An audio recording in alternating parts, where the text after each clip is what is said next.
Iginawad ng 4-star rank kay Police General Jose Melencio Nartates Jr. 5 buwan yan matapos siyang italaga bilang hepe ng PNP.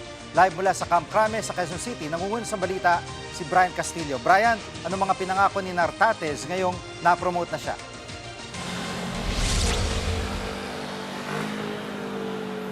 Jiggy, tiniyak ni PNP Chief Police General Jose Melencio Nartates Jr. na ipatutupad ang batas ng patas at walang pinapaboran. Kanina nga, mismong si Pangulong Bongbong Marcos yung nanguna sa kanyang donning of rank at oath-taking ceremony sa Malacanang. Kasama ni Nartates yung kanyang buong pamilya nang tanggapin niya ang pinakamataas na ranggo sa hanay ng PNP.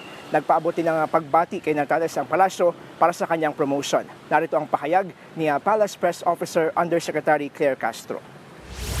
Nagpaabot ng pagbati at suporta ang Pangulo kay General Nartates para sa kanyang husay sa pamumuno sa hanay ng kapulisan. Kinilala rin ng Pangulo ang mga mahalagang papel na ginampanan ng kapulisan sa pagpapanatili ng kaayusan at seguridad sa bansa.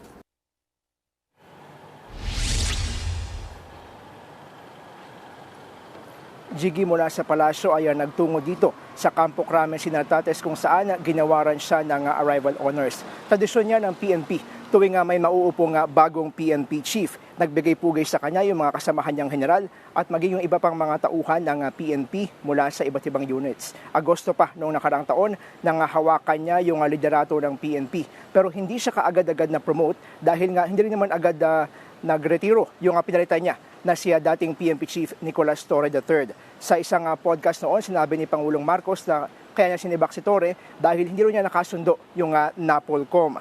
Ngayong hawak na ni General Nartates yung kanyang pinakinaasam na 4 na estrelya, siya na ay full-fledged yung pagiging 32nd PNP Chief.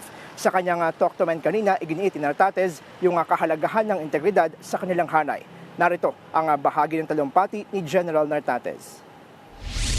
I stand before you entrusted with the full command of the Philippine National Police. As Chief, I will lead this organization in faithful service to the Constitution. I will enforce the rule of law without fear or favor. Professionalism, discipline, and integrity are not optional. They are expected. At Brian, nag-congratulate na ba si dating PNP Chief Torre na ngayon ay nasa MMDA na?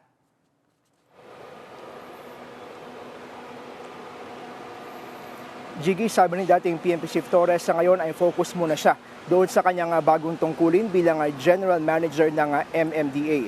Sa kanyang panayam sa programang One Balita Pilipinas ng 1PH kanina ay sinabi niyang sa studio lang din niya nalaman na na-promote pala itong si General Nartates. Tumanggalin muna siya na magbigay ng anumang komento patungkol sa isyong ito. Pero ang sigurado sa kanya ay sumunod lamang daw siya doon sa direktiba sa kanya nang mailipat siya sa MMDA. Nauna nang itinanggi noon ni General Nick Torre na may nilagdaan siyang kahit anumang dokumento para nga iproseso yung kanyang pagretiro. Narito ang bahagi ng panayam kay General Nick Torre. Sa ngayon talaga, I'm just focused on the job that I'm given. Yun lang naman talaga ang purpose ko rito. Just deliver on the job. Ito ay isang trabaho na affects 14 million Filipinos here in Metro Manila.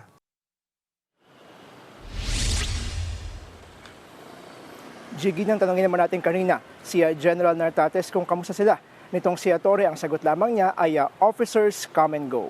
Yan muna ang latest mula dito sa Campo Crame. Balik sa'yo, Jiggy. Yan ang ulat ni Brian Castillo live mula sa Camp Crame.